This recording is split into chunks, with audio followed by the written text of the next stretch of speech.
My area of specialty is fishery stock assessment modeling and also the use of models to inform on policies for harvest management for fish stocks. I began working with the National Marine Fisheries Service, but I've been doing this kind of work in Michigan for more than 20 years. And in particular, I've been doing a lot of work directly relevant to 1836 treaty waters of the Great Lakes. And that composes a lot of the waters of Lake Michigan, Lake Huron, and Lake Superior, and in particular Lake Whitefish and lake trout.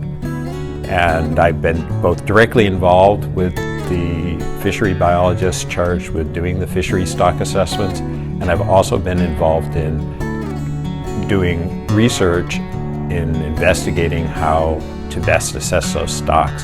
So the models we work on are actually very complicated statistical models that pull together all the data and estimate things like population abundance and mortality rates. And it's on the basis of fitting those kinds of models that managers make decisions about size limits and bag limits, and also for commercial fisheries, the total allowable catch and when they're going to stop fishing for the year.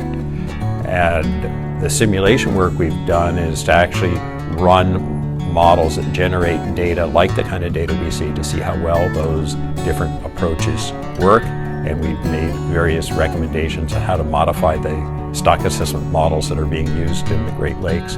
to improve the performance that we get in terms of ultimately how much fish can be harvested and get higher sustainable yield with less risk of reducing the stock sizes. And we've had some direct effects on the methodology used in the stock assessment models,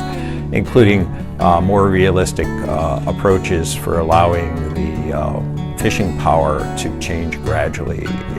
over time rather than just assuming that catchability or fishing power remains constant over time. We've also developed simulation models that sort of look at the other side of this. So instead of trying to figure out how many fish there are or what the fishing mortality rate is, we've also tried to evaluate what that fishing mortality rate should be to sort of obtain the best yields. And there's an interesting interaction in that kind of work where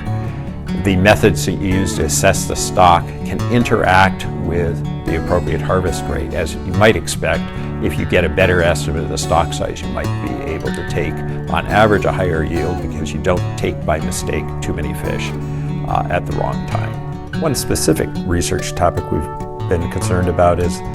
trying to figure out how to assess fish stocks, particularly lake whitefish, when we know that the different areas that we're trying to manage have fish that don't know about those boundaries and move across the boundaries.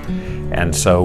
what we've done is we've generated data from what we call an operating model that allows for fish movement among the areas, and then we've done stock assessments where we assess each area separately, where we assess all the areas combined, and where we build a more complicated assessment model that actually accounts for the movement among the areas. One of the things we've discovered is that